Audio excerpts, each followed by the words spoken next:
Lille 9e accueille Rennes 10e. Les deux formations ont le même nombre de points et occupent toutes deux un classement décevant au vu de leurs ambitions initiales. Une victoire permettrait aux Lillois ou Rennais de prendre un peu plus ses marques en première partie de classement.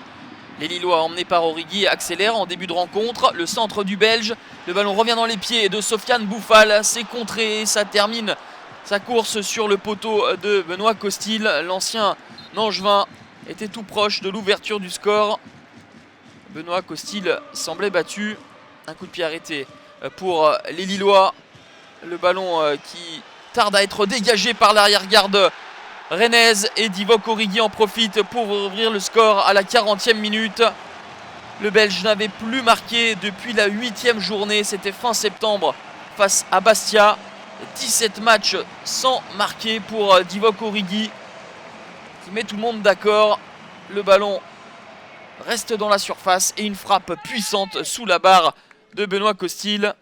Ça fait 1-0 pour le LOSC à la pause. De mauvais augure pour le Stade Rennais qui n'a pris que 2 points après avoir été mené au score depuis le début de la saison. La capacité de réaction n'est pas le point fort des Bretons qui vont même concéder un penalty. Monsieur Turpin signale une faute d'Enrique sur Bouffal.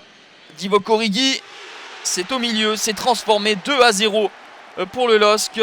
Le deuxième penalty transformé depuis le début de la saison pour Divock Origi qui restait sur un échec face à Saint-Etienne et Stéphane Ruffier.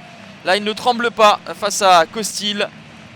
Le doublé donc pour le Belge et le LOSC peut s'envoler.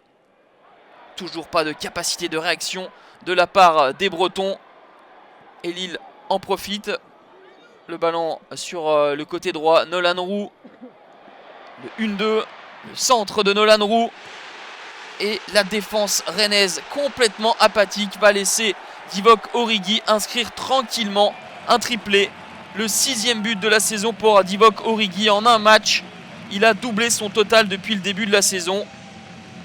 C'est la première fois depuis le début du championnat que le LOSC marque 3 buts. Et tout est bien fait, tout est limpide. Il est vrai que la défense rennaise ressemble à des plots complètement statiques. Et le pauvre Benoît Costil est complètement abandonné par sa défense. On en restera là. C'est une première pour le LOSC cette saison qui enchaîne une 3e victoire consécutive en Ligue 1. Grâce au triplé de Divock Origi, les nordistes occupent seuls la 8e place tandis que les Rennais retrouvent la 2e moitié de tableau.